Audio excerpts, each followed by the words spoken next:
예, 독자 여러분 안녕하십니까. 2024년 5월 1일 오늘 제 134주년 노동절입니다. 되게 휴무들 많이 하시죠. 우리 노동하시는 분들 늘 휴무 많이 하실 텐데 또 물론 그 관공서라든가 이런 데 또 쉬지 않는 데도 많이 있고요. 이것도 좀 통일을 기했으면 좋겠다 이런 생각도 해보게 됩니다. 오늘이 134주년 노동절이다. 우리 공시로 달력에는 근로자의 날이라고 표기를 해놓고 있습니다만, 워낙에 이게 1886년 5월 1일 날 미국에서 그것도 미국 시카고에서 8시간 노동을 요구하면서 이 8만 명의 노동자들이 집회를 열고, 근데 여기에서 이제 경찰 군대의 발포로 또 사망자가 발생하게 되고, 그런데 결국은 이제 자본가들이 이 노동자들의 8시간, 그 전에 하루 15시간도 하고 막 이런 노동들이 엄청 있었는데, 이 날을 계기로 8시간 노동을 받아들이게 됩니다. 이 우리가 알고 있는, 또는 우리가 지금 아주 일상에서 접하게 되는 하루 8시간 노동은 사실 이때 확립이 된 거다. 확립이 됐다기보다 노동자들의 단결된 투쟁으로 쟁취한 것이다. 이렇게 볼 수 있고요. 그래서 1886년 5월 1일을 노동절의 시초로 봅니다. 그런데 이게 이제 3년 지나고 1889년에 그 마르크스주의자들이 모인 제2인터내셔널에서 이 5월 1일을 그 노동자 운동을 기념하는 날, 그래서 노동절로 메이데이 이렇게 확정을 하게 됩니다. 만국의 근로자의 노동자의 단결하라 이렇게 되면서요. 우리나라에서는 근로자의 날이라고 하지요. 박정희 정부 특히 이 노동이라는 용어 사회주의 색채가 짙다 이러면서 거의 금기시하게 되고 이러면서 근로자의 날 이렇게도 근로자의 날로 이렇게 부르고 있습니다. 특히 1958년 이후에 대한노총 창립일이 3월 10일이었다고 하는데요. 이 3월 10일을 근로자의 날이라고도 하다가 처음엔 노동절이라고 하다가 63년에는 다시 또 근로자의 날로 박정희 때 이름을 바꿨다가, 그리고 94년에 들어왔어야, 문민정부가 들어서고 그 이유가 됐어야 다시 5월 1일 원래의 날짜로 돌아가게 됩니다. 그래서 오늘 요 밑에 보면 조국혁신당 조국 대표도 오늘 그 페이스북인가요? 노동을 하고 임금을 받고 세금을 내는 모든 노동자의 노고에 감사드린다. 그래서 국회에서 일할 조국 혁신당 사람들도 입법 노동자다. 우리 모두 함께 노동절을 축하하자. 이렇게 이야기를 하면서 노동은 삶의 방편이고 이 세상을 돌아가게 하는 핵심이다. 노동의 가치는 존중돼야 마땅하고 이것은 이념과 지향의 문제가 아니다. 이렇게 또 강조를 합니다. 그러면서 이 5월 1일은 홍길동의 날인가? 제가 오늘 제 패친 누군가의 우리 국민은 홍길동인가요? 이 날이 이런 표현을 썼는데 조국 대표도 그걸 보셨나요? 아닐 테지만은 어쨌든 왜 노동을 노동이라고, 노동자를 노동자라고 못 부르고 왜 근로자라고 붙여야 되나? 저는 아침에 쓴 취지가 노동절을 왜 노동절이라 부르지 못하고 우리는 근로자의 날이라고 불러야 하나? 이런 취지에서 우리는 홍길동이냐? 아버지를 아비로 못 부르는, 아버지로 부르지 못하는 이런 표현을 썼었는데, 조국 대표에 이어서 근로자라는 표현은 일제강점기 군사 독재의 잔재다. 근로는 옳고 노동은 불순하다는 이런 편견은 깨야 된다. 이렇게 하면서 조국혁신당은 22대 국회에서 근로자의 날을 노동절로 바꾸도록 법을 개정하겠다. 이런 약속도 했습니다.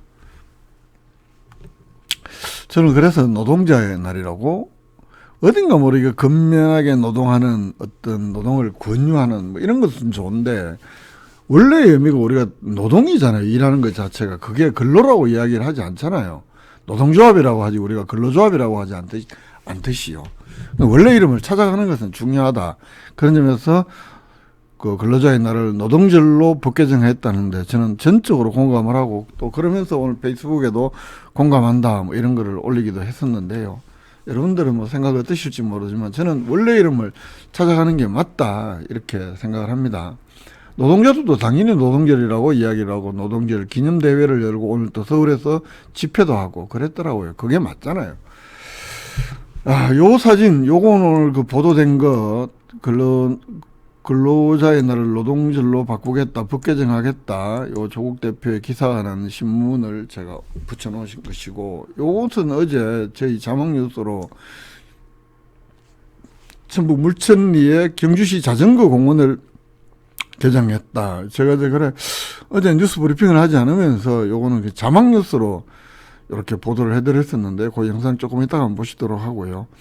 그리고 옆에 경시 경계탐사 5월 달에는 5월 18일 날 갑니다. 이제 청도의 거의 마지막 구간을 향해서 가고 있는데, 요거 지나면 이제 조금만 더 가면 영천하고 경주시 경계로 접어들게 되는데, 그 구간이 어디 가면 요 지도에서 보면 요렇게 보이시죠? 여기 네모난 부분, 여기가 우리 산내에서 청도 문댐으로 가는 길이 있잖아요. 쭉 가다 보면 산내 경계가 끝나고 다리가 나오고, 가는 길에서 보면 왼쪽 편은 우리가 지금까지 이제 쭉 어디입니까? 옹광산에서부터 오르골제, 일부리 뒷산 쭉 지나와서 이제 신흥리까지 왔고, 매곡마을 뒷산 매곡봉을 지나고 지난달까지 그렇게 왔고, 그 다리를 기점으로 오른쪽에 보면 높은 산이 있습니다. 그게 이제 장육산인데요.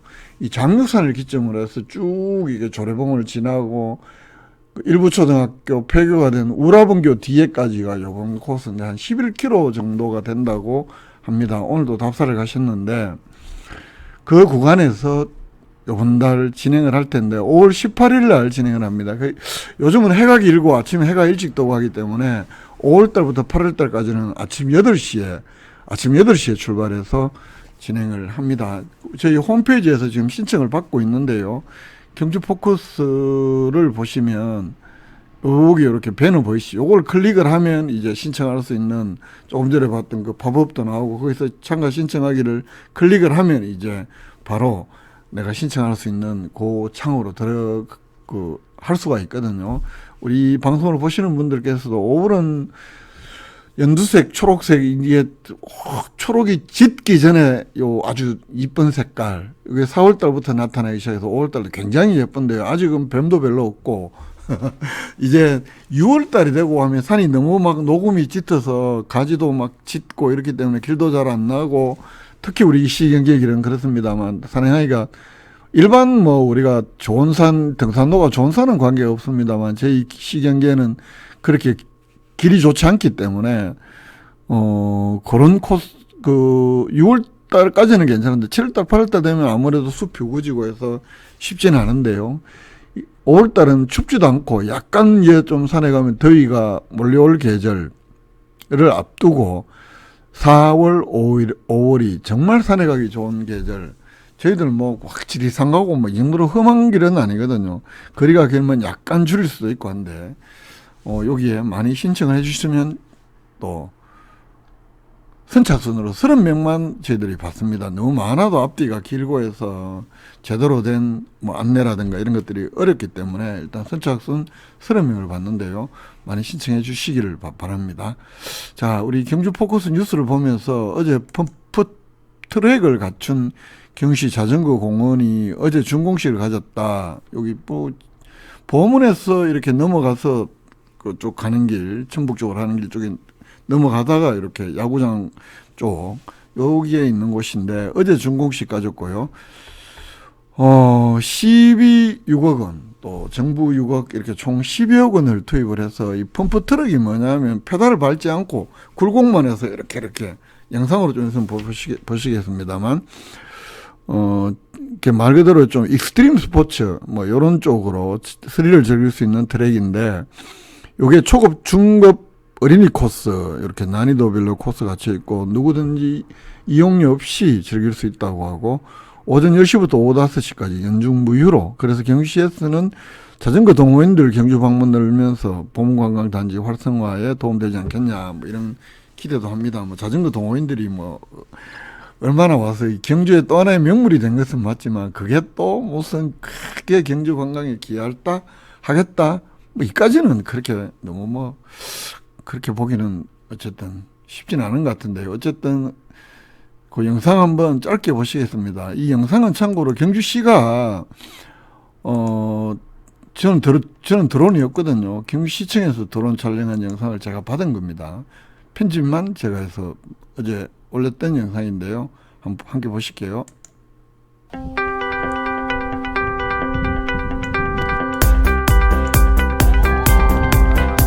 새로운 관광 명소가 하나 탄생했습니다.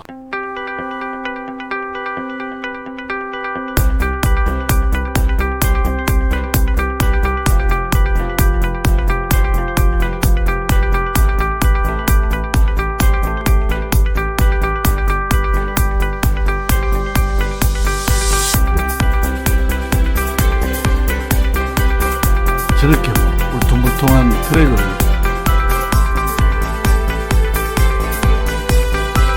웃어 신나겠어요. 갑자기 막 자전거 타고 싶어요.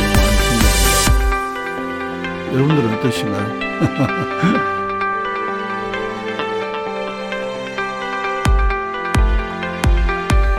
자세히 보시면 저기 점프하는 거 밑에 사람들이 누워 있습니다.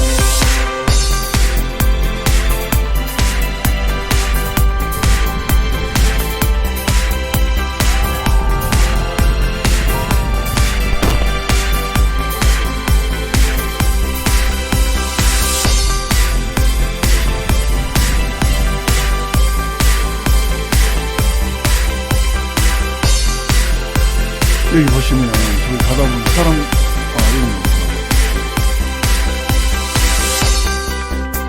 이런 거 저기 앞에 보면 사람 누워있죠. 점프해서 지나갑니다. 아이고 아찔하네. 어제 저렇게 중국식으로 했고요.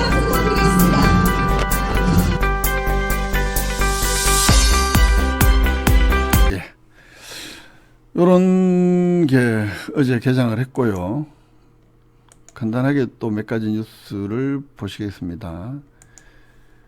금리단길이라고 해서 경주시가 재작년부터 상권 르네상스 중소기업 벤처부로부터 40억 지원을 받고 또 경주시가 40억 보태서 총 80억을 들여서 요 시내 쪽 시청 옛날 시청 뒤편 이쪽으로 금리단길을 조성을 하고 이게 말 그대로 80억을 투입해서 중부동 황호동 일대의 지정구역에 거리 정비, 기반 종사, 거리 디자인, 상권 환경 개선을 위한 테마존 운영 등등을 하겠다는 게 중심 상권 르네상스 사업인데 그 사업의 일환으로 금리단길 황금별 테마거리 조성을 완성을 했다. 그래서 어젯밤에 준공식을 했다는 건데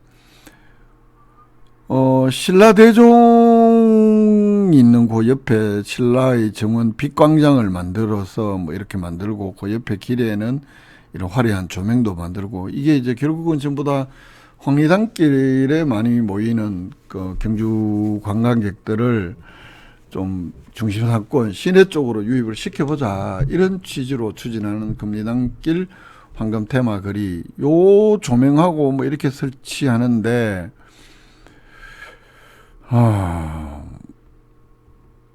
이 전체적으로는 80억짜리 사업인데 여기에는 예산을 7억 5천만 원을 들여서 빛광장, 빛거리 이렇게 이런 것들을 조성을 했다고 합니다. 80억이면 엄청난 돈이죠. 그게 전부 다 이제 중심 상권을 활성화하자 이런 목적으로 시행을 하는 것인데 저는 전에도 말씀을 드렸습니다만 뭐 원도심이 살아야 그 도심이 산다 뭐 이렇게 하는 것은 좀 경강부회다. 원도심은 어떻게 하더라도 사실은 쇠락의 길을 가져갈 수밖에 없다. 생활 패턴이 변하고 주 공간이 도시의 공간적인 어떤 환경이 변하는데 그걸 억지로 원도심을 뭐 도시재생을 통해서나 막대한 예산을 들여서 그 회생시키는 일정한 한계가 있다. 그 외지 관광객들이 거기 와서 새롭게 느낄 수 있는 건 별로 없잖아요. 원도심이란 것이 원형을 갖고 있거나 하면 우리 저같이 경주에서 나고 자라고 뭐 거기에서 젊은 시절에 추억이 있거나 학창 시절에 이런 사람들에게는 오히려 막 이런 빛거리로 변하는 곳이 낯설 것이고 또 관광객들에게는 이런 뭐 등 화려한 거리라든가 이런 것들은 솔직히 뭐 어디 중국 가도 있고 일본 가도 있고 우리나라에도 뭐 이미 많잖아요. 저는 그 빈점포를 활용해서 여러 가지 이제 먹거리를 뭐 그 집적을 시킨다든가 이런 사업들은 그래도 의미가 있다고 보는데, 이 외양을 뭐 자꾸 가꾸는 것은 분명히 한계가 있고, 그리고 그건 이 도시에서 자라고 이 도시에서 나가서 외지에 나가 계신 분들이 경주에 오다고 왔을 때 내 고향을 방문할 때 오히려 낯설 것이고, 옛날 향수를 돌아보고 차분한 뭐 그런 분위기를 느낄 수 있거나 이렇지도 않을 뿐더러, 또 관광객들도 이보다 훨씬 더 나은, 뭐 아니면 이와 비슷한 유사한 삐까뻔쩍한 거를 많이 볼 텐데, 이런 외양을 가꾸는 사업들은 정말 좀 고만해야 된다. 저는 그렇게 봅니다. 오히려 보행 환경을 편하게 하고 빈 점포들을 좀 줄여 나가고, 그 빈 점포들이 어떻게 해서 그걸 건물주인들이 솔직히 말해서 자기들 그동안에 많이 벌어먹었잖아요. 근데 그렇다고 해서 이 사람들이 빈 가게를 사게 내놓는 것도 아니고, 그걸 또 시민들이 세금으로 일정하게 그 빈 점포 활용하는 것때도 주고 이런 형식인데, 그러면 사실은 그 이익이 누구한테 돌아가느냐. 저는 이런 사업에 대해서 근본적으로 좀 생각해 볼 필요가 있다. 중심상권 활성화 사업이라든가 이런 것 때도. 그럼 건물주는 언제까지 자기들은 계속 지하철 예산 받고, 건물주는 대대손손 자기들은 그렇게 이익만 누리고 하는 것이, 그러면 그 사람들은 세금 내는 것 이외에 지역발전에서 무엇을 내는가. 그 도시 재생이라든가 이런 것들도 같이 가야 된다고 생각을 하거든요. 거든요. 정말로 이 사람들이 죽어가는 점포를 살리고 하는데 자기들의 희생도 있어야 되죠. 임대료를 확 낮춘다든가. 왜 그걸 지하철 예산으로 그 간격을 메꿔주고, 이런 방식은 지양을 해야 된다 라고 저는 생각을 합니다. 그리고 저런 빗거리 조성이라든가 이런 것도 이만하면 됐다. 경주 시내 전체의 조명, 통일성도 솔직히 잘 보기 어렵고 괴기스럽고 어떤 데 무섭기도 하고 비 오는 날은 막 그렇던데, 도대체 왜 계속 이런 식으로 해야 되는지 이제는 다시 한 번 더 좀 스톱을 하고 다시 한번 되돌아봐야 될 때가 아닌가라는 게 저는 생각인데요. 80억짜리 이 사업도 보면 그때 저희들 시작 때도 여러 번 뭐 그 담당자 모시고 인터뷰도 하고 어떻게 하는지 천편일률적입니다. 사실은. 두 마리 토끼를 다 놓칠 수도 있다. 관광객이나 옛날에 원도심의 추억을 갖고 있는 경주 시민들 모두에게서 이렇게 외면받을 수도 있다. 자칫하다가는.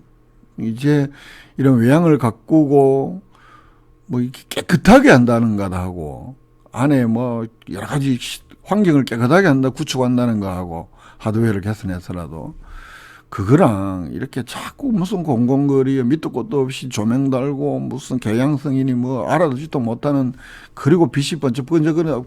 저뭐 사진 몇 장 찍긴 하겠죠. 당분간 또 와 몰리긴 하겠지만 그것이 얼마나 갈 것이냐. 오히려 빈점포들을 줄여나가고, 그 빈점포들을 줄여나가는 것도 시민들의 세금으로 메꾸는 방식은 지양을 하고, 건물주들이 일정하게 희생을 해야 그게 본인들의 이득이 되잖아요. 왜 언제까지 우리 시민 세금으로 이런 방식으로 해야 되는가에 대해서는 근본적으로 좀 성찰이 필요한 것 아닌가라는 생각을 저는 해봅니다. 어쨌든 다음 뉴스요.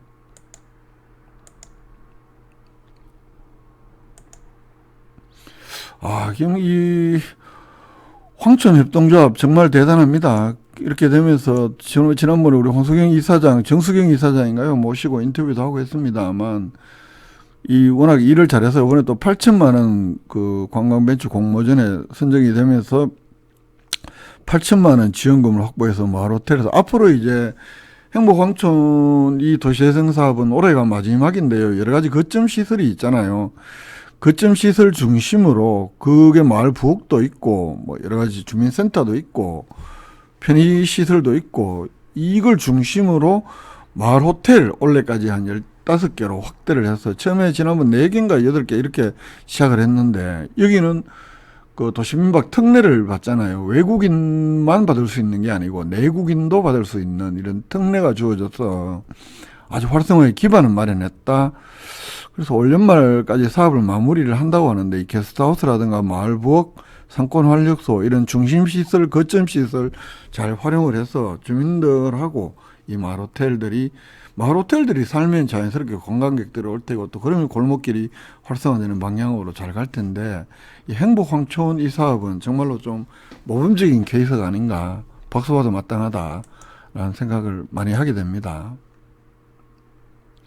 봉황대 뮤직스퀘어 이게 공연이 10일 날 원래 첫 공연 시작으로 올해 또 공연이 시작이 됐다고 합니다. 이 문화재 현상 변경을 못하니까 매번 무대를 설치했다가 철거했다가 무대를 설치했다가 철거했다 이런 방식으로 봉황대 그 문화재 보호구역안에 있기 때문에 일정하게 뭐 그런 거기에서 비용도 상당히 많이 누수가 되는 걸로 알고 있습니다만 어쨌든 이 공연은 뭐 비싼 공연들 많이 유치를 하니까 관람객들 좋아하고 뭐 하여튼 그렇습니다.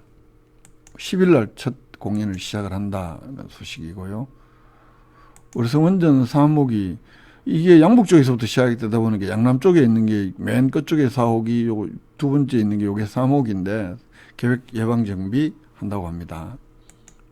12월 달까지인가요? 121일인가요? 공기가 꽤 길던데 이 기간 동안에 뭐 여러 가지 이제 법적으로 하게 되어 있는 정비들, 계획적으로 하게 된 예방 정비들, 이 기간에 법정 검사, 비안전 모선, 뭐 계열 차단 기반, 복구, 스위치, 야드, 뭐 개폐 장치, 설비 개선 등등 여러 가지 안전을 높이기 위한 그 정기적인 일종의 정기적인 정비지요. 계획 예방 정비라는 것이 이걸 한다고 하고요. 어제 자전거 도로 별도로 영상도 올려놨고요. 관련 소식도 올려놨고요. 경부문화관광공사는 보문에 있는 거하고 안동에 있는 경부문화관광공사 소유의 골프장 다자녀를 둔 그 골프 치러 오시는 분들에게는 그의 가족관계 증명서라든가 이게 증명만 되면 할인을 해준다고 합니다. 평일 날은 그린피에 50%나 할인해 준다고 합니다. 자녀 2명 이상의 고객, 다자녀를 입증할 수 있는 가족관계 증명서 이거 지참하고 증명을 받으면 그린피를 평일날 50% 이상 할인해 준다. 50% 할인해 준다는 이야기입니다. 저는 뭐 이걸 안 치니까.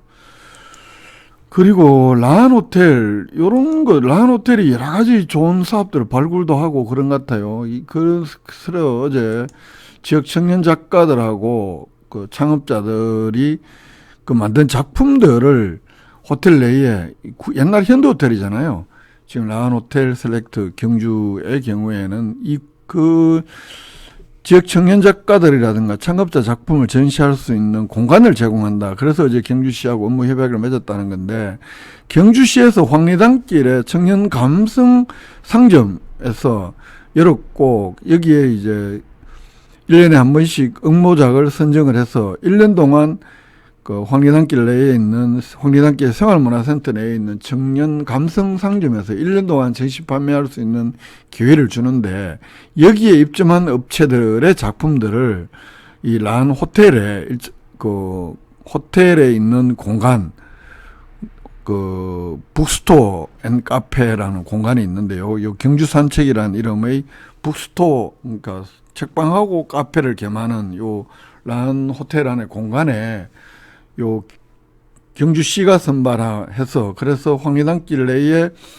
그 생활문화센터의 청년 감성 상점에 입점하는 1년에 한 번씩 응모를 하거든요. 1년 동안 입점시켜주는 요 작품들을 란 호텔에서 전시 판매할 수 있게 한다. 그런 뭐 작은 것 같지만 이 청년 작가들의 팔로우가 어렵고 한 이런 청년 작가들에게는 좋은 기회가 된다라는 의미에서 큰 성과를 못 남기더라도 소소하게 기획을 하고 이렇게 하려고 하는 마음들 이런 것들이 의미 있는 것 아닌가 싶고요. 어제 경시 농림축산해양국 언론 브리핑 있었고 한 달에 국별로 매월 한 차례씩 하는 것인데 이게 뭐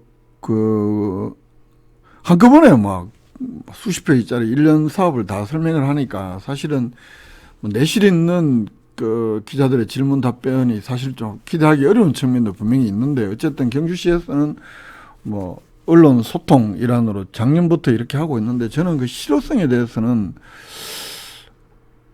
별로 없지만 그래도 안 하는 것보다는 낫다. 그런 생각을 하는데, 어제 그 예병 국장 원래 6월 말에 퇴직을 하신다고 하는데, 마지막으로 어제 언론 브리핑, 저는 기억나는 게 그 안에 사업 내용보다도 긍정적인 사람에게는 한계가 없고, 부정적인 사람은 한계 없다. 이런 명언이, 소개를 해주는 명언이 저는 더 기억에 남습니다. 다음 소식요. 정순인 명창, 내일 저녁에 서라불문화회관에서 홍보가 판소리 공연 무료로 한다고 합니다. 대단하신 명창인데 내일 더구나 또 무료 공연이라고 하니까 이 결국은 그 정순인 생 제자들하고 합동 공연도 일부 있고 또 정순인 명창의 그런 또 공연도 있고 한다는데, 결국은 우리 지역에 이런 판소리 보급이라든가 이런 평생을 이렇게 해오신 정순임 선생의 그런 노력의 일환이 그 노력을 보여주는 공연이다. 내일 7시 서라불문화회관에서 합니다. 응원하신 마음을 가지고 계신 분들의 많은 방문, 그래서 그 노고에 한번 박수를 보내드리는 것도 꽤 의미 있겠다. 동궁원은 5월달 한 달 동안 밤 10시까지 야간 개장한다는 소식까지가 오늘 경주 포커스가 준비한 소식이었습니다. 예. 경계탐사 산행 많이 시청해 주시고, 근로자의 날을 노동절로 바꾸는 것에 대해서는 한번 좀 생각해 볼 가치가 꽤 의미가 있다. 그리고 자전거 공원은 자전거 한번 타러 가시면 좋겠네요. 자전거를 가져가셔야 됩니다, 일단은. 예. 오늘 134주년이 되는가요? 노동절 날 전해드린 경주 포커스 뉴스의 논평 여기서 모두 마치겠습니다. 저는 경주 포커스 김정득 기자였습니다. 고맙습니다.